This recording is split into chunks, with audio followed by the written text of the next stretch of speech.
नमस्कार।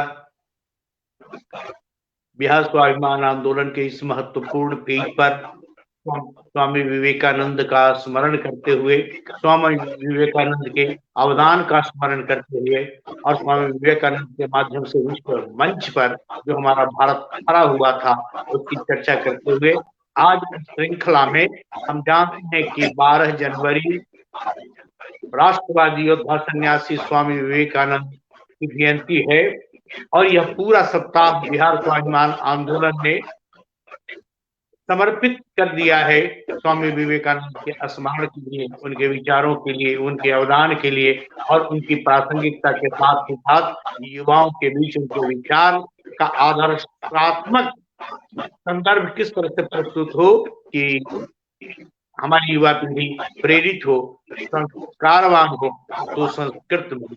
आज का विषय है विवेकानंद और भारत। भारत अपने नाम से ही आध्यात्मिक है और भारत का वैभव यही महामानवीय सागर तीरे, यह महामानवों का एक ऐसा विस्तृत सागर तट है जहां इसे आक्रांत करने के लिए, इसे पराधीन करने के लिए विदेशी आते रहे, लेकिन आज भी भारत अपनी स्वतंत्र चेतना के साथ है, खड़ा है और विश्व गुरु बनने की ओर अग्रसर है।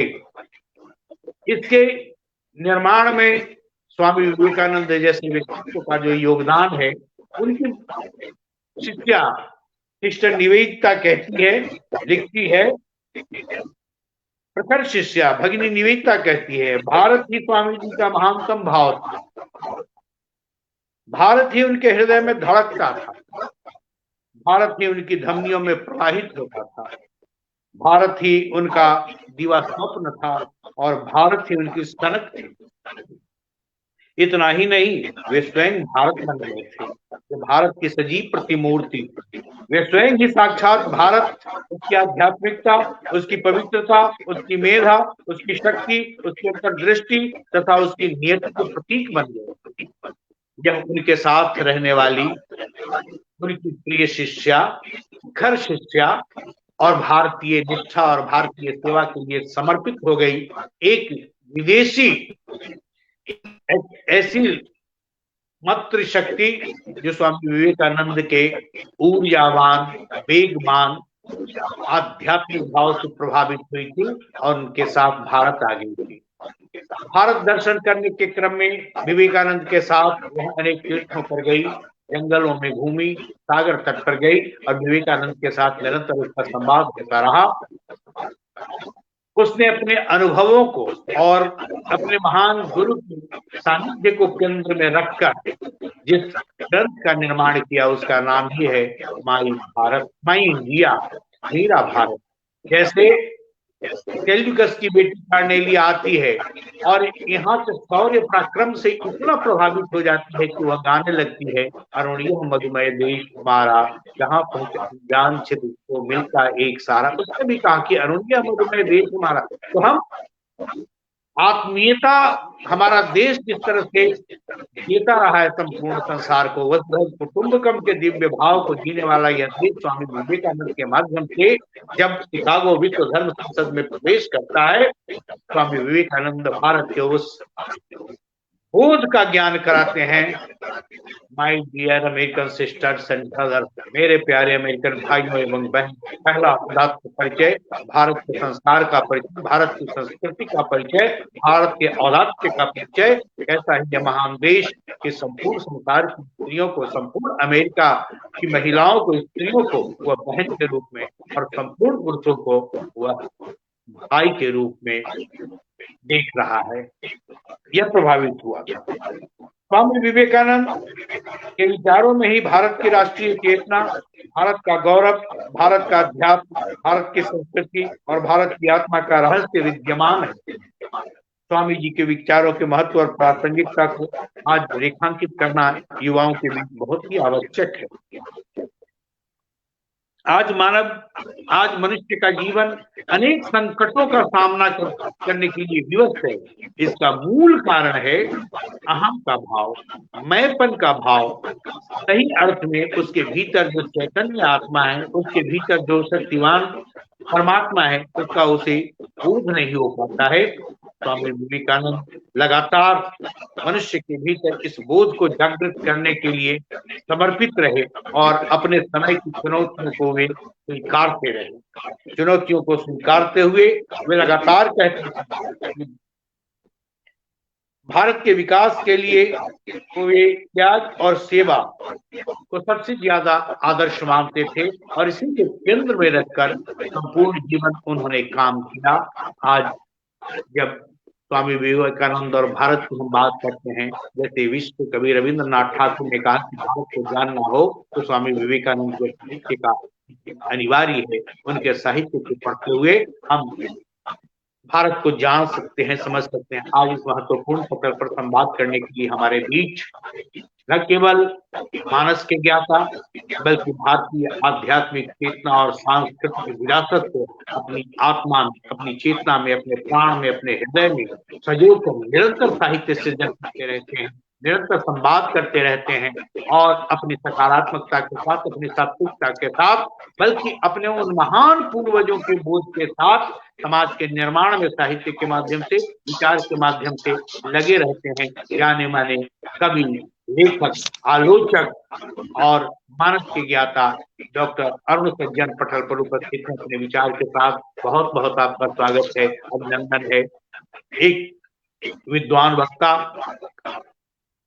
जिनकी आस्था भारतीय ऐसे महापुरुषों में है, भारतीय मनीषा और चिंतन में है, जो मनीषा और चिंतन केवल हमें बाह्य रूप से आकर्षित नहीं करता है, बल्कि हमारे मन प्राण को आंदोलित करता हुआ हमारा रूपांतरण करता है। ठीक उसी तरह से तर्कशील स्वामी विवेकानंद का, बालक नरेंद्र का, किशोर नरेंद्र का, युवा नरेंद्र का तत्वज्ञानी रामकृष्ण परमहंस ने उनका रूपांतरण किया था। उसी तरह से ऐसे लोगों का विचार जो हमारे मन को रूपांतरित करे, हमारे संस्कार को रूपांतरित करे और उन्नयन की ओर ले चले, डॉक्टर अरुण सज्जन उन्हीं से अनुप्राणित होते रहते हैं। आज स्वामी विवेकानंद और भारत की हम जब बात करते हैं तो ऐसा लगता है कि स्वामी विवेकानंद और भारत उल्टू हो गए हैं, पर्याय हो गए हैं, क्योंकि उनके माध्यम से हमारा भारत खड़ा हुआ था।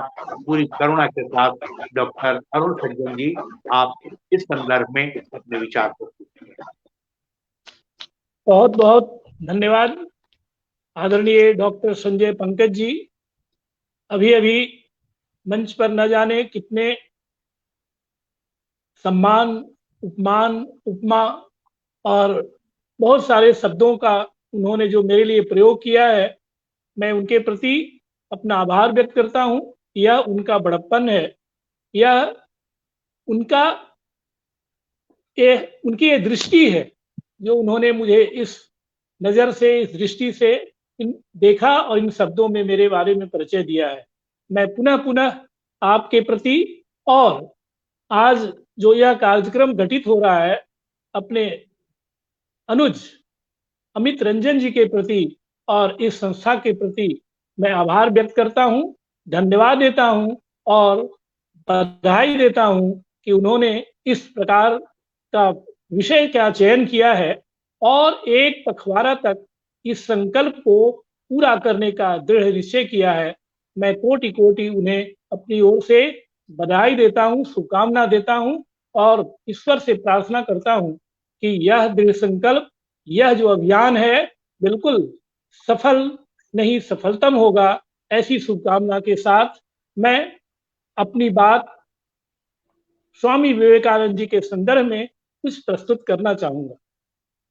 मैं आरंभ में ही, मुझे तकनीक का शायद बहुत ज्ञान नहीं है, लेकिन मुझे लगता है कि पटल पर हमारे साथ बहुत सारे बौद्धिक जो व्यक्ति हैं, जो बुद्धिजीवी हैं, आदरणीय सभी का मैं अभिनंदन करता हूं, उनको शुभकामना देता हूं। सर्वप्रथम स्वामी विवेकानंद जी के लिए जो आज ऐसे हम राष्ट्र के एक व्यक्ति हैं, एक हम लोग इकाई हैं, हम लोग उसके हिस्सा हैं, जहां स्वामी विवेकानंद जी ऐसे महापुरुष का जन्म हुआ था। मैं बात आरंभ वहां से करना चाहूंगा जहां हमारे मित्र विद्वान डॉक्टर संजय पंकज जी ने बात आरंभ की। उन्होंने अपने संक्षिप्त संबोधन में बहुत सारी बातें कह दी। यह बात बिल्कुल सर्वविदित है।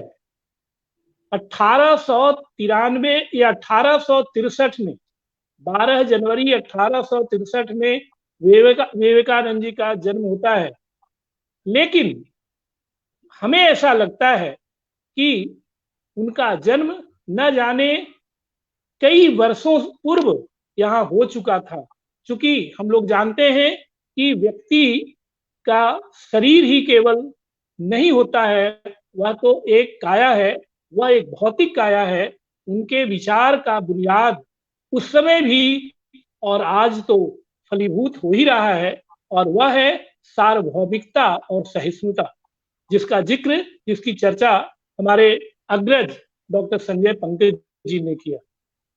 यदि आप सहिष्णुता और सार्वभौमिकता को गौर से देखें, उसके दर्शन को देखें, उसकी गहराई में जाएं, तो शिकागो में जब 11 सितंबर 1893 को स्वामी विवेकानंद ने अपने संबोधन में जो व्याख्यान दिया था, या मैं कहूं कि 3 वर्षों तक लगातार वे पश्चिम के देशों को अपनी बात से और भारतीय वेदांत का परिचय, भारतीय वेदांत का दर्शन कराया, उसके मूल में सार्वभौमिकता और सहिष्णुता ही रहा है। जैसा कि हमारे मित्र ने कहा, उनका आरंभ ही हुआ था संबोधन बहनों और भाइयों से। हम लोग अपनी कक्षा में बच्चों को कहा करते हैं कि यह संबोधन मात्र ही था कि पूरा सभागार उठ खड़ा हुआ और कई मिनट तक लगातार करतल ध्वनि होती रही। क्योंकि वहां पहली बार अमेरिका में किसी पुरुष ने स्त्री को बहन कहकर संबोधित किया था। बाद में उनसे प्रश्न किया गया था उन लोगों से, उन्होंने कहा मैं तो हतप्रभ थी ये सुनकर कि मैं किसी की बहन भी हो सकती हूँ। आज जब स्त्रियों पर अत्याचार और स्त्री विमर्श की बात हम लोग साहित्य में करते हैं, न जाने कितनी बड़ी बड़ी बातें और क्या क्या करते घूमते हैं, लेकिन स्त्री विमर्श की बात तो स्वामी विवेकानंद ने उसी समय कर दी थी। आज जब हम लोग बात करते हैं शिक्षा के संदर्भ में मैं एक बात जो कहना चाहता हूं, शायद सभी लोगों को यह सर्वविदित है और यह बात से शायद वाकिफ होंगे कि हम लोग जब शिक्षा शास्त्रियों की बात करते हैं, जितने भी पाश्चात्य और भारतीय शिक्षा शास्त्री हुए, उसमें अरविंदो भी हैं, रविन्द्रनाथ टैगोर भी हैं, लेकिन शायद बहुत कम लोगों को शायद ये जानकारी होगी कि स्वामी विवेकानंद का शिक्षा शास्त्र, जो शिक्षा शास्त्री के रूप में उनको पुस्तक में संकलित किया गया है, उनके शिक्षा सिद्धांत को, वह सबसे अधिक सर्वग्राह्य माना गया। आज भी जब महाविद्यालयों में मैं विशेषकर बात करता हूँ, बीएड कॉलेज में जब मैं एक असिस्टेंट प्रोफेसर के रूप में जब बच्चों को पढ़ाता हूँ, तो स्वामी विवेकानंद का महात्मा गांधी के बाद या महात्मा गांधी के समकक्ष या मैं कहूँ उससे कहीं ऊपर बातें आ जाती है कि स्वामी विवेकानंद का जो शिक्षा का सिद्धांत है, वह आज भी कालजयी के रूप में आज भी व्यवहारिक है। उन्होंने स्त्रियों की शिक्षा के लिए बहुत बड़ी बात की थी, और यह प्रकरण सबको मालूम होगा। उन्होंने कहा था संबोधन में कि यदि आप एक पुरुष को शिक्षित करते हो तो यह शिक्षा केवल एक व्यक्ति को शिक्षित करती है, लेकिन जैसे ही आप एक स्त्री को शिक्षित करते हो तो एक पूरा परिवार शिक्षित हो। एक बहुत बड़ी बात उन्होंने कही थी। आज सरकारें न जाने कितनी सारी बातें करती हैं, आज न जाने क्या क्या योजनाएं लाती हैं, साइकिल, गाड़ी, भोजन, क्या से क्या सब होता है, अरे उसकी नींव तो स्वामी विवेकानंद ने बहुत पहले अपनी परिकल्पना में रख दी थी, स्त्री शिक्षा की ओर। उस समय, जिस समय स्त्री शिक्षा भारत जैसे देश के लिए एक कल्पना थी, बहुत कम राज्य थे भारत में जहाँ पर स्त्री शिक्षा पर ध्यान दिया जाता था। हमारे, मुझे ध्यान है जब हम लोग विद्यार्थी जीवन जी रहे थे, उस समय हाई स्कूल में भी यदि प्रतिशत देखें लड़कियों की संख्या उपस्थिति, तो केवल 4-5 पूरी कक्षा में होती थी। उस समय जब लड़कियों को, स्त्रियों को बाहर निकलने की छूट नहीं थी, स्वामी विवेकानंद ने डंके की चोट से स्त्री शिक्षा की वकालत की। तो आज के भारत और युवा का जहां तक संदर्भ है, स्वामी विवेकानंद आज कालजयी हैं। आज उनके विचारों में वह ऊर्जा है जो भारतीय युवा को मंथन करने के लिए विवश करता है। और मैं सरकार बार बार नहीं नाम लूंगा, सरकारें आती जाती रहेंगी, लेकिन जो शिक्षा शास्त्री, और ये तो संत जो कहते हैं कि स्वामी विवेकानंद संत थे, लेकिन वे सबसे बड़े युवा ऊर्जा के हिमायती थे। उन्होंने युवाओं को वह जोश भरा। उन्होंने स्पष्ट कहा अपने संबोधन में, वह शिक्षा नहीं हो सकती है जो तुम्हें जगाए नहीं, जो सुलाए वह शिक्षा नहीं।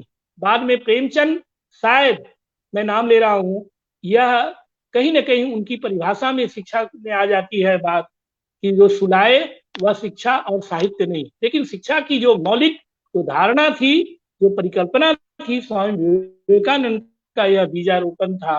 और जैसा कि हमारे मित्र ने कहा, नेहरू से लेकर रविन्द्रनाथ टैगोर से लेकर जितने भी हुए, सारे अनुयायी हुए महात्मा गांधी तक स्वामी विवेकानंद के भक्त हुए और उनके विचारों का अनुकरण करने का उन्होंने पीढ़ियों से निवेदन किया। उनको अनुकरण करने का भारत के लोगों को ये किया, प्रेरित किया। तो भारत, एक बात और मैं बात कहना चाहूंगा, जब यह राजनीतिक बात नहीं होगी बल्कि बिल्कुल यह कड़वा सच वाली बात है, तो वही बात है कि जब बात हिंदुत्व की, आज लोग जो हिंदू, शायद मैं कहता हूं कि शायद उनको वर्तनी भी नहीं सही ढंग से लिखने आए, क्षमा करें, वह नेता और नेता के नाम पर कुछ लोग हिंदुत्व की व्याख्या करते हैं और हिंदुत्व को न जाने कैसे कैसे घिनौने शब्द से उसे संबोधित करते हैं। अरे हिंदुत्व की परिभाषा और उसकी व्याख्या तो स्वामी विवेकानंद ने आज के 100-200 वर्ष पहले कर दिया था। उन्होंने वह बताया था हिंदुत्व की परिभाषा में कि जो सर्वग्राह्य है।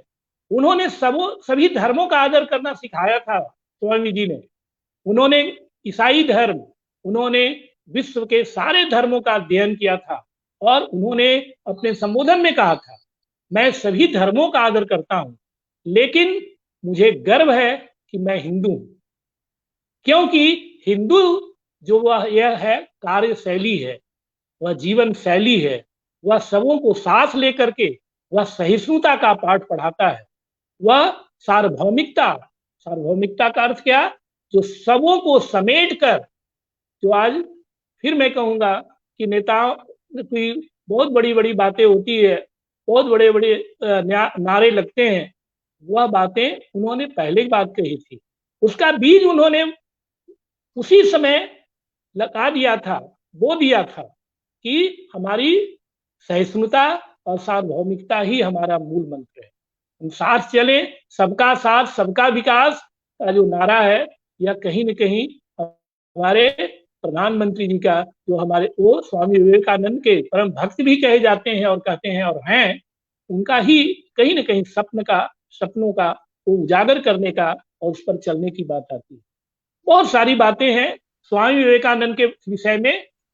यदि आप कहें शिक्षक के रूप में, छात्र के रूप में, मैं एक बात कहकर विराम देता हूं अपनी बात को कि स्वामी विवेकानंद की बात, पॉकेट बुक्स रखिए। मैं युवाओं को खासकर कहता हूं, पीढ़ियों को कहता हूं, यदि पीढ़ियां जुड़ी हो, यदि छात्र युवा जुड़े हों, तो मैं एक ही बात कहता हूं कि जीवन में निराशा, हताशा और जो कहते हैं डिप्रेशन, निराशावाद का शिकार या थोड़ा सा भी कहीं से मन में उस कुछ भी लेस मात्र हो, आप विवेकानंद की पुस्तक, गीता की पुस्तक के समान रखना। वह एक शब्द आपको मन में ऊर्जा भर देगा, आपको जीने के लिए उन्मुख करेगा। उन्होंने कहा था, आप चलो, उठो, जागो और तब तक चलो जब तक कि अपने लक्ष्य को प्राप्त न करो। यह है स्वामी विवेकानंद जी का युवाओं को संदेश। और यह संदेश आज बहुत ही यह कालजयी है और समीचीन है। मैं पुनः पुनः पटल पर सभी उपस्थित प्रबुद्ध जनों को मैं बधाई देता हूं, शुभकामना देता हूं और अपने अग्रज मित्र विद्वान डॉक्टर संजय पंकज जी से आग्रह करूंगा कि इस बात को आगे बढ़ाएं, अपने विद्वत संबोधन से इस स्वामी विवेकानंद जी की बातों को आगे बढ़ाएं। बहुत बहुत धन्यवाद और आभार।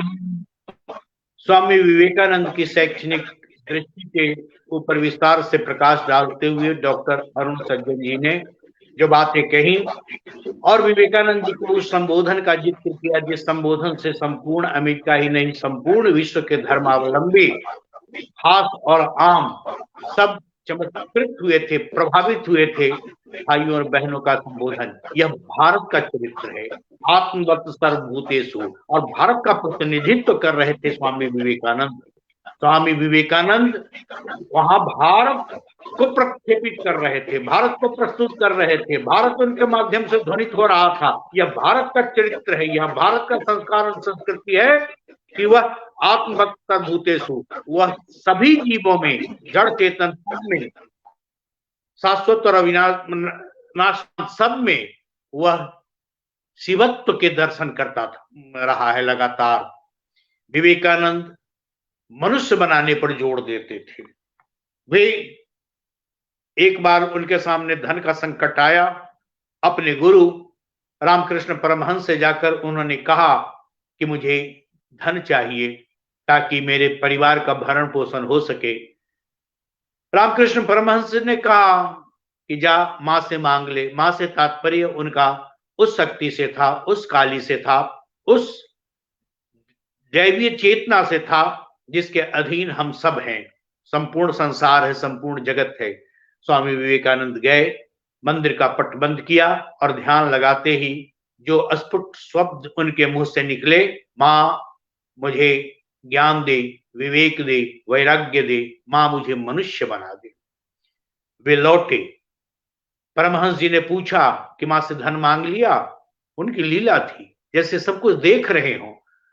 यह विराट प्रकृति और विराट परमात्मा का खेल था और चाहते थे कि इस किशोर के माध्यम से, इस सन्यासी के माध्यम से मैं संपूर्ण संसार के मनुष्य के भीतर वह संस्कार और बोध जागृत कर सकूं कि तुम परमात्मा से कहीं विलग नहीं हो। तुम्हारे भीतर मोह को कहां ढूंढे बंदे, मैं तो तेरे पास में, तुम्हारा ईश्वर तुम्हारे भीतर है। रामकृष्ण ने पुनः कहा, जैसे ही इनकी स्मृति वापस लौटी, विवेकानंद ने कहा कि मैं शायद कुछ और ही मांगता चला गया। रामकृष्ण परमहंस ने कहा कि फिर जा। फिर गए, फिर वही शब्द, फिर वही याचना, फिर वही प्रार्थना, मां मुझे ज्ञान दे, विवेक दे, वैराग्य दे, मां मुझे मनुष्य बना दे। तीसरी बार भी यही प्रक्रिया। रामकृष्ण परमहंस ने मुस्कुराते हुए लेकिन पूरी दृढ़ता और विश्वास के साथ कहा कि नरेंद्र, तुझे मां ज्ञान देगी, विवेक देगी, वैराग्य देगी, तू सचमुच बड़ा मनुष्य है। तेरे भीतर मैं नारायण के दर्शन करता हूं। वही विवेकानंद जब वहां खड़े हुए थे और चाहते थे कि हीनता की ग्रंथियों से जकड़ा हुआ मनुष्य है वह अपनी हीनता की ग्रंथियों से मुक्त हो और वह अपनी शक्ति को पहचाने। असीम शक्तियों से भरा हुआ मनुष्य, और मनुष्य इतनी हीनता की अवस्था में, इतनी दरिद्रता की अवस्था में इतना निरीह क्यों बनता है जिसके भीतर असीम शक्ति है। विवेकानंद ने उस पर लगातार जोर दिया और विवेकानंद मनुष्य बनाने पर, और कहते थे कि सही प्रकार का मनुष्य उपलब्ध हो तो किसी भी समस्या का समाधान असंभव नहीं है, कोई भी समस्या असाध्य नहीं है। वे कहा करते थे, मनुष्य निर्माण ही मेरा जीवन उद्देश्य है। यह सच है कि किसी भी राष्ट्र का भविष्य इस बात पर निर्भर करता है कि उसकी जनता कितनी अच्छी है, बुद्धिमान तथा कितना योग्य है। विवेक और समझ के अभाव में सज्जन या दुर्जन, सही या गलत, उचित अनुचित के मध्य श्रेष्ठ का चयन नहीं किया जा सकता है। इसीलिए स्वामी विवेकानंद कहते थे, मनुष्य केवल मनुष्य भर चाहिए, शेष अपने आप हो जाएगा। और वह मनुष्य कैसा होगा? तो स्वामी जी कहते हैं, आवश्यकता है वीर्यवान, शौर्यवान, श्रद्धा संपन्न, दृढ़ विश्वासी और निष्कपट नबीयों की, जो मृत्यु से आलिंगन करने का, समुद्र को लांग जाने का साहस रखते हैं। मृत्यु से नहीं डरते थे, मृत्यु से पंजा भिड़ाते थे, निराश कभी हुए नहीं, क्योंकि उनके भीतर जो असीम शक्ति थी और जो दृढ़ता थी, उन्हें लगता था कि मैं ईश्वर का विशेष दूत हूं और परमात्मा ने मुझे अपनी संतान बनाकर विशेष उद्देश्य को संपन्न कराने के लिए मुझे भेजा है। हतभागी मनुष्य को मैं जगा सकूं, उसको उसके यथार्थ का ज्ञान करा सकूं, जीवन और मृत्यु के साथ साथ होने का मैं बोध करा सकूं, इसलिए परमात्मा ने मुझे भेजा है। लेकिन हम बात जब करते हैं विवेकानंद और भारत, तो भारत उनकी जन्मभूमि है, भारत उनका देश है, भारत उनका राष्ट्र है। और जंजीर से जकड़ी हुई भारत माता के ही दर्शन ध्यान में उन्होंने किए थे विवेकानंद, चट्टान पर, कन्याकुमारी के उस समुद्र के बीच स्थित चट्टान पर। और जंजीर से जकड़ी हुई भारत माता रोती कलपती असहाय अवस्था में जो भारत माता दिखी, उसी दिन उनके भीतर यह दृढ़ता आ गई थी। उन्होंने संकल्प लिया था कि मैं जंजीर से जकड़ी हुई भारत, भारत किसी भूगोल का नाम नहीं है, भारत केवल भूखंड नहीं है, भारत एक चैतन्य आत्मा है, भारत एक विचार है, भारत एक तेज है, भारत एक शौर्य है, भारत उस अमृत तत्व का नाम है जिससे संपूर्ण संसार संजीवनी ग्रहण करके संचरित होता है। इसलिए भारत के निर्माण पर उनका जोर था। विवेकानंद विज्ञान से कहीं भी लग नहीं थे, वे अध्यात्म और विज्ञान को साथ कर चलते थे। उनका हृदय भारत की निर्धनता को देखकर व्यथित होता था। वे चाहते थे कि विज्ञान तथा प्रौद्योगिकी में ही इस समस्या का समाधान निहित है। वे पश्चिमी देशों की भौतिक समृद्धि से प्रभावित भी थे, परंतु उन्होंने यह भी देख लिया था कि इस भौतिक समृद्धि ने किस प्रकार पाश्चात्य को, पश्चिम को नैतिक दृष्टिकोण से पतित बना दिया है। नैतिकता कितना पतन के गर्त में चली गई थी। पश्चिम के लोगों में इंद्रिय सुखों के प्रति एक तरह का पागलपन था। इसलिए स्वामी जी चाहते थे कि भारत भौतिक समृद्धि प्राप्त करे, परंतु साथ ही नैतिक आदर्शों के प्रति अपने लगाव को बनाए रखे। निर्धनता के विरुद्ध संघर्ष में भारत पश्चिमी देशों का अनुसरण करे, परंतु अन्य किसी भी क्षेत्र में वह पश्चिम की नकल न करे, ऐसा स्वामी जी का स्पष्ट कहना था। वे भारत में भौतिक समृद्धि और गहन नैतिक संवेदनशीलता का समन्वय देखना चाहते थे। कभी भी उन्होंने पाश्चात्य की कटु और तल्ख आलोचना नहीं की। उन्होंने कहा कि पश्चिम से बहुत कुछ हमें सीखना है, कर्मठता सीखना है, तकनीकी विज्ञान का उपयोग सीखना है, परिश्रम सीखना है, और भारत से हमें नैतिकता सीखनी है, भारत से त्याग का भाव हमें ग्रहण करना है, सेवा का संकल्प लेना है। स्त्रियों के लिए और शिक्षा के लिए जो काम किया, विद्वान बंधु डॉक्टर अरुण सज्जन जी ने पूरा वृत्तांत और साफ साफ उसे उजागर किया। स्वामी जी के लिए भारत का उत्थान और विश्व का कल्याण, ये दोनों अलग अलग नहीं है। भारत का उत्थान और विश्व का कल्याण दोनों अलग अलग नहीं है। स्वामी जी पूछते हैं, क्या भारत मर जाएगा? कभी कभी स्वामी जी भी संशय में आ जाते थे। कभी कभी भारत को त्राही त्राही करते हुए देखकर वे उदास हो जाते थे और पूछते थे सबसे, क्या सचमुच भारत भविष्य में मर जाएगा? भारत भारत नहीं रहेगा? भारत अपना आत्मबल, तपोबल, ज्ञान बल, नैतिक बल सबको नष्ट कर देगा? हम अनुकरण में ही भारत चला जाएगा? भौतिकता की चकाचौंध में फंसकर यह सड़ात की जिंदगी जीने के लिए विवश हो जाएगा? हमारी संततियां क्या किस तरह से शिकायत करेंगी, कितना कोसेंगी हमें? हमारे महान पूर्वजों ने प्रकृति की गोद में बैठकर नदियों से, आकाश से, अग्नि से सबको देवता मानते हुए हमारे वैदिक ऋषियों ने कहा, अग्निदेव अत्र तिष्ठ, यहां बैठिए। वायु यहाँ बैठिए, जल यहाँ बैठिए, और सबसे उन्होंने ग्रहण किया, सबसे लिया, ज्ञान लिया और सबकी पूजा की, सबकी अभ्यर्थना की।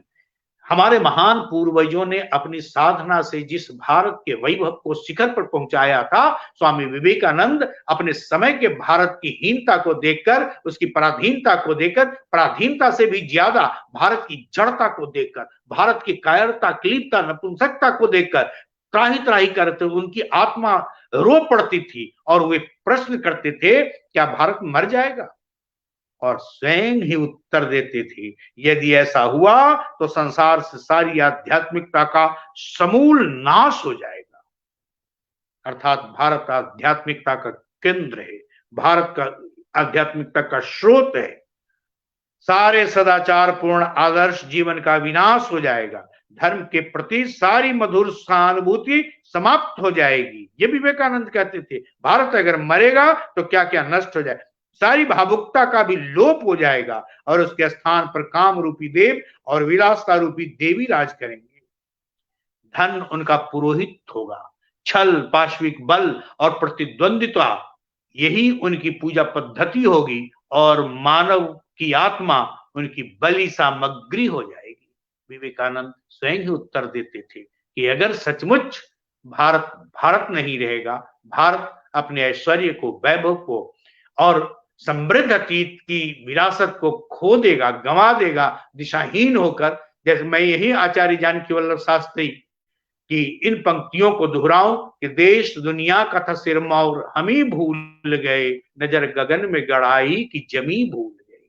भारत ही एक ऐसा देश है, भारत जो अपने अतीत से भी जुड़ता है और भविष्य पर भी दृष्टि रखता है। वह अपने दूर सुदूर के पूर्वजों को भी ख्याति के रूप में विचार के साथ सहेजता है। मनीषी, ज्ञानियों, ध्यानियों, ऋषि, महर्षियों का यह देश है और उनसे जो ग्रहण किया है उसे बेहतर और बेहतर करके आने वाली संततियों को वह देने के लिए सदा समर्पित रहता है। यह है भारत का त्याग, यह है भारत की निष्ठा, यह है भारत की आत्मा। स्वामी जी कहते हैं कि नहीं नहीं, ऐसी दुर्घटना कभी नहीं हो सकती है। वह भारत जो प्राचीन काल से सभी उदात्तता, नीति और आध्यात्मिकता का जन्म स्थान रहा है, वह देश जिसमें ऋषिगण विचरण करते रहे हैं, कभी नहीं मर सकता है। स्वामी जी का सीधा सीधा संदेश है। इसलिए स्वामी जी की प्रेरणा से अनुप्राणित होकर हमारे परवर्ती राष्ट्र नायकों ने भी, मनीषियों ने भारत के स्वतंत्रता और उत्थान के लिए कार्य किया है। हमारे युवाओं को भारत को जानने समझने के लिए स्वामी जी के विचार और उनकी कार्य पद्धति को आत्मसात करने की जरूरत है। स्वामी जी सदा कहते थे, इसको हमारे देशवासियों को ही नहीं, संपूर्ण संसार के युवाओं को स्मरण करना चाहिए। भारत एक केवल देश विशेष नहीं है, भारत एक चेतना है जिसकी आवश्यकता संपूर्ण संसार को। भारत तभी जागेगा जब विशाल हृदय वाले सैकड़ों स्त्री पुरुष अपने भोग विलास और सुख की सभी इच्छाओं को त्याग कर उन करोड़ों भारतीयों के कल्याण के लिए सचेष्ट होंगे जो दरिद्रता तथा मूर्खता के अगाध सागर में निरंतर नीचे डूबते जा रहे हैं। कहीं भी भारत का विकास हो, लेकिन भारत के साथ साथ स्वामी जी के लिए भारत का विकास और विश्व बंधुत्व की रक्षा में कहीं कोई फर्क नहीं है। भारत के विकास, भारत के मनुष्य का उन्नयन और संसार के समस्त मनुष्यों के उन्नयन में कोई फर्क नहीं है। वे समरूप दृष्टि से देखते थे, समरसता की दृष्टि से देखते थे, लेकिन अपनी जन्मभूमि, अपनी मातृभूमि, अपने राष्ट्र के प्रति जो उनका नैतिक दायित्व बनता था, वे चाहते थे कि भारत भी मुक्त हो और संपूर्ण संसार को मुक्ति मिले। मनुष्य की आत्मा स्वतंत्रता चाहती है और स्वतंत्रता आत्मा का संगीत है। यह कहने वाले स्वामी विवेकानंद सर्वात्म के लिए स्वतंत्रता के आग्रही थे, मनुष्य के लिए ही नहीं, प्राणी मात्र की स्वतंत्रता के वे पक्षधर थे। और ऐसे स्वामी जी जहां कहीं भी प्रस्तुत होते थे तो उनके माध्यम से भारत का वैभवशाली संस्कार, भारत का समृद्ध अतीत, भारत की ज्ञान संपदा, भारत की मनीषा, भारत की चेतना, भारत की वह समृद्ध ऋषि परंपरा। लेकिन स्वामी विवेकानंद ने अपनी ज्ञान संपदा में विश्व मनीषियों का भी जो योगदान है उसे भी संचित किया था। वे विदेश में भी गए थे, विदेश यात्रा पर रहे तो वहां के पुस्तकालयों में जाकर अध्ययन करते थे, वहां के विद्वानों के बीच जाकर संवाद करते थे, हर धर्म का सम्मान करते थे और कहते थे कि सारे धर्मों में अच्छे गुण है, सारे धर्म मनुष्यता के लिए समर्पित होते हैं, सारे धर्म ईश्वर की बात करता है, लेकिन अगर उसमें रूढ़ियां हैं तो इसे वैज्ञानिक दृष्टिकोण से देखने की और जांचने समझने की जरूरत है। उसमें अगर पाखंड है तो उससे हमें मुक्त होने की जरूरत है और यह तभी संभव है जब हम ज्ञान के प्रकाश में से आलोकित होंगे। इसलिए स्वामी विवेकानंद भारत के एक ऐसे दिव्य आलोक हैं जिनके ज्ञान, जिनके विचार, जिनके संस्कार, संस्कृति और प्रज्ञा के माध्यम से संपूर्ण विश्व आलोकित हुआ था। आज भारत को हम विवेकानंद से भी लग नहीं देख सकते हैं और उस सुदृढ़ भारत को विवेकानंद हमेशा चाहते थे और विवेकानंद ने वह स्वरूप खड़ा कर दिया था विश्व धर्म संसद में और संकेत दे दिया था कि आने वाले समय में फिर भारत विश्व गुरु बनेगा और विश्व गुरु भारत बने और बराबर रहे, क्योंकि बुलंदियों पे पहुंचना कमाल नहीं, बुलंदियों पे ठहरना कमाल है। बार बार क्यों हम पराधीन हुए हैं, बार बार हम दास्ता की जंजीर में क्यों जकड़े हैं, तो यह हमारी अज्ञानता के कारण, हमारी आस्थाहीनता के कारण, हमारी नैतिक शक्ति के कमजोर हो जाने के कारण और स्वयं को न जानने के कारण ही हम बार बार दीनता की अवस्था में चले गए हैं, बार बार हम निरीह हो गए हैं, बार बार हम दया के पात्र हो गए हैं, उपहास हमारा उड़ाया गया, जबकि भारत शून्य से शिखर तक की यात्रा कराने वाला ही नहीं बल्कि शून्य का संपूर्ण संसार को बोध कराने वाले, ज्ञान के जिस क्षेत्र में जाएं, हम भारतीय पौराणिक अवतारवाद की बात करें या वैज्ञानिकता की बात करें, भारत पहले वह सब कुछ हासिल कर चुका है, क्योंकि यहाँ केवल उपनिषद नहीं है, वेद भी है, महाभारत भी है, ऐसा बृहद ब्रह्मांड ज्ञान कोश जिसके बारे में कहा जाता है कि जो इस ब्रह्मांड में है वह महाभारत में है और जो महाभारत में नहीं है वह कहीं नहीं है। अगर खुली आंख से हम देखें तो हम महाभारत के सृजनकर्ता देश के वासी हैं और स्वामी विवेकानंद के भीतर गीता का, वो उनके गुरु ने एक बार कहा था, उनसे किसी ने पूछा कि गीता की सरल व्याख्या कीजिए, कहा कि जल्दी जल्दी गीता गीता बोलो, गीता गीता बोलते बोलते तेजी से बोलने के क्रम में गीता गीता त्यागी त्यागी, कहा कि त्यागो नष्टो मोहा। तो इसलिए त्याग और सेवा, दरिद्र नारायण कहते थे और दरिद्र की सेवा करने पर जोर दिया करते थे। जो गिरे हुए हैं, जो अधमावस्था में हैं, स्वामी विवेकानंद उनकी सेवा करते हुए, बल्कि कई ऐसे दृष्टांत है कि कहीं व्याख्यान के लिए स्वामी जी जा रहे हैं, उनका गुरु भाई या उनका शिष्य अगर बीमार हो गया तो उसे छोड़ा नहीं, उसकी सेवा शुश्रूषा करते हुए अगर वह पहाड़ पर चढ़ने में कमजोर हुआ तो उसे अपने बलिष्ठ कंधों पर लाद कर वे वहां गंतव्य तक पहुंचे, उसकी समुचित चिकित्सा की और फिर अपना व्याख्यान भी प्रस्तुत किया, अपना कार्य भी किया और साथ साथ सेवा भी। संकल्प, लक्ष्य पर उनकी दृष्टि हमेशा रही और जो संकल्प लिया उसे साधना के रास्ते चलते हुए उन्होंने सिद्धि तक पहुंचाया। विवेकानंद तर्क करते थे, लेकिन उनका तर्क ज्ञान सम्मत तर्क था और तर्क विवेकपूर्ण था। ज्ञान सम्मत तर्क को विवेकपूर्ण बनाकर उन्होंने सबके सुख और आनंद की चाहना की, कामना की।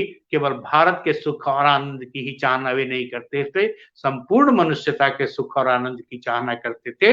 इसलिए केवल भारतीय ही नहीं, विदेशी विद्वान भी, विदेशी दार्शनिक, चिंतक, वैज्ञानिक भी स्वामी विवेकानंद के विचारों से बहुत प्रभावित है। और विवेकानंद विचार किसी जाति विशेष की थाती नहीं होती है, किसी राष्ट्र विशेष की चीज नहीं होती है। वह अगर आध्यात्मिक है, वह अगर मानवीय है, वह अगर मूल्यवान है तो वह संसार के कल्याण के लिए समर्पित हो, यही हमारा ध्येय होता है। और भारत ने तो हमेशा देना जाना है, उसी देने के संस्कार से संचरित होते हुए विवेकानंद संघर्षों के बीच से ही रास्ता निकालते हुए जिस प्रकार से विश्व धर्म संसद में गए, उससे पहले भारत की कोई विशेष पहचान नहीं थी। भारत को लोग बहुत दूसरी दृष्टि से देखते थे, सम्मान की दृष्टि से नहीं देखते थे। लेकिन तभी तो जैसा कि भाई अरुण सज्जन जी ने संकेत दिया कि कितना विरोध हुआ था, उनके विरोध में नारे लगाए गए थे, बल्कि लोगों ने बहिष्कार करने के लिए अपने कदम निकाल लिए थे। लेकिन जैसे ही उनके कान में सिंहावलोकन करते हुए स्वामी विवेकानंद मंच तक गए और जैसे ही भीड़ को देखा और संबोधित किया, क्या म्यूजिकल टोन था, वह अध्यात्म और विश्वास का स्वर था, वह चरित्र का एक एक शब्द था। My dear American sisters and brothers, लगा कि जैसे लेडीज एंड जेंटलमैन सुनने के संस्कार के विरुद्ध यह किसने अमृत घोल दिया।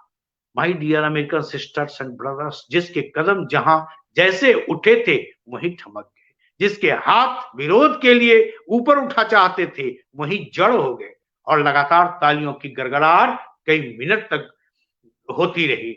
और ऐसे स्वामी जी को सुनने के लिए हर दिन भीड़ उमड़ कर आती थी। अखबार के पन्ने रंग गए, बड़े बड़े चाहे व्यवसायी हो, वैज्ञानिक हो, बड़े बड़े समाज के बुद्धिजीवी उनके सिर्फ व्याख्यान और संवाद को सुनने के लिए आते रहे, क्योंकि उनके विचार संस्कार भी थे, उनके विचार चरित्र भी थे, उनके विचार जैसे लगता था कि सही अर्थ में प्रकृति दृष्टा, भविष्य निर्माता और एक युगांतकारी चेतना का संस्कार सहेजे हुए हो। तो विवेकानंद की वाणी भारत की आत्मा की वाणी है। विवेकानंद की वाणी परमात्मा की वह दिव्य वाणी है जिसमें सबका कल्याण निश्चित है। अगर हम विराट परमात्मा की संतान हैं, एक ही प्रकृति हमें और विदेशियों को भी, चाहे धरती पर जहां कहीं मनुष्य हो, जितने भी प्राणी हो, सबको अगर वही प्रकृति जन्म देती है, वही प्रकृति उसके जीवनचर्या का ख्याल करती है। स्वामी विवेकानंद इस सत्य को जानते थे, इसलिए वे मृत्यु और जन्म के चक्र से सर्वथा परे जीवन चक्र पर विश्वास करते थे कि जन्म से लेकर मृत्यु तक लगातार अहर्निश आत्मा की यात्रा होती रहती है। इसलिए इस यात्रा में कहीं भी हीनता से हम न भरें और औदात्य के साथ हम बढ़ते चले। ऐसे तेजवान, वीर्यवान, शौर्यवान महापुरुष का हम स्मरण कर रहे हैं। यह भारत के लिए हमारे पास विवेकानंद जैसा वैराग्य है, इतनी बड़ी थाती, इतनी बड़ी संपदा है। हमें नहीं चाहिए अमेरिका का सुख, हमें नहीं चाहिए चीन का तिकड़म और प्रपंच। भारत इसीलिए जाना जाता है कि वह प्रेम को संचरित करता है। इसको भी अपनाता चल, उसको भी अपनाता चल, राही है सब एक राह के, सब पर प्यार लुटाता चल। यही भारत की पूंजी थी, यही भारत का सूत्र था, और इसी को लेकर विवेकानंद त्याग और सेवा के इर्द गिर्द पूरे करुणावान बनकर संसार को जागृत करते रहे। यह है भारत, और भारत के युवा अगर स्वामी विवेकानंद को अपना आदर्श न मानकर फिल्म और तथाकथित ग्लैमर की दुनिया के युवाओं को, ग्लैमर की दुनिया के लोगों को अपना आदर्श मानते हैं, समझ जाइए कि कहीं न कहीं से उनके संस्कार में खोट है और भारतीय संस्कृति इससे घायल ही होती है। बिहार स्वाभिमान आंदोलन के इस पटल का बहुत बहुत अभिनंदन कि आपने जो अभियान शुरू किया है, आपने जो संकल्प लिया है, वह हर दिन के संवाद के माध्यम से अपने उत्कर्ष 23 जनवरी, उस 23 जनवरी को जब नेताजी सुभाष चंद्र बोस ने जन्म लिया था, 23 जनवरी, नेताजी सुभाष चंद्र बोस अगर भारतीय राजनीति में न होते तो संभव है कि हमारे सामने दूसरा एक स्वामी विवेकानंद अवतार रूप से फिर प्रस्तुत होता। क्योंकि स्वामी जो मेधा होती है, प्रतिभा होती है, जिसमें दैवीय शक्ति होती है, वह जिस दिशा में अभियान करती है उसी दिशा में उसके चरण अंगद के पांव की तरह जम जाते हैं और वह शिखर का स्पर्श करता है। तो हम 12 जनवरी से चलकर बिहार स्वाभिमान आंदोलन के इस पटल पर चलते हुए, संवाद करते हुए, यात्रा करते हुए 23 जनवरी नेताजी सुभाष चंद्र बोस तक पहुंचेंगे। अगर विवेकानंद ने कहा कि स्वतंत्रता आत्मा का संगीत है, भारत की स्वतंत्रता के लिए पूरे विश्वास के साथ युवाओं का आह्वान करते हुए नेताजी सुभाष चंद्र बोस ने कहा, तुम मुझे खून दो, मैं तुम्हें आजादी दूंगा। खून देने का अर्थ है तुम अपनी निष्ठा दो, तुम अपना त्याग दो, तुम अपना समर्पण दो, तुम अपनी सेवा दो, और फिर देखो कि कैसे हम आजाद होते हैं। तुम्हारे लिए मुक्ति के द्वार हमने खोल दिए हैं। तो जो मुक्ति का द्वार मनुष्य के कल्याण के लिए खोला था स्वामी विवेकानंद ने, वही मुक्ति का द्वार प्रकारांतर से खोला, राजनीति के रास्ते खोला, संघर्ष के रास्ते खोला सुभाष चंद्र बोस ने। तो 12 जनवरी से 23 जनवरी तक बिहार स्वाभिमान आंदोलन के इस महत्वपूर्ण पटल पर हम विवेकानंद के संग साथ चलेंगे। आज का यह विषय विवेकानंद और भारत, फिर कल नए विषय के साथ, परसों फिर नए विषय के साथ, लेकिन आलोक पुरुष के रूप में विवेकानंद ही रहेंगे। क्योंकि जैसे सूर्य उगता है तो केवल महल का कंगूरा ही नहीं, झोपड़ी भी उससे आलोकित हो उठती है। तो सूर्य के आलोक के रूप में हम स्वामी जी का स्मरण करते हैं, पटल पर उपस्थित और अपने विद्वतापूर्ण संवाद से अभिभूत करने वाले, जिनको सुनना अच्छा लगता है, जिनको पढ़ना सुखकर लगता है, प्रेरक लगता है, और जिनकी आत्मीयता में वह रस बसा हुआ है जिसके वशीभूत होकर मुजफ्फरपुर कब टाटा पहुंच जाता है, टाटा कब मुजफ्फरपुर के पास आ जाता है, यह दूरी दिल ने दिल से बात की, बिन चिट्ठी बिन तार, हम दोनों जुड़ते रहते हैं और विवेकानंद जोड़ने का काम करते हैं। पूरब और पश्चिम को, भारत और विश्व को, संसार के मनुष्य को जोड़ने का काम करते हैं, सारे धर्मों को जोड़ने का काम करते हैं। और जहां कहीं भी सकारात्मकता है वहीं विवेकानंद खड़ा हो जाते हैं। भारत नहीं स्थान का वाचक गुण विशेष है, किसी एक देश का नहीं, इसलिए मंडल भर का है। बहुत बहुत धन्यवाद। और अमित जी के प्रति बहुत बहुत शुभकामनाएं, साधुवाद कि आप नेक, पवित्र और जागृति का काम कर रहे हैं। आने वाली पीढ़ियां आपको याद करेंगी। बहुत बहुत धन्यवाद, अभिनंदन, शुभ रात्रि।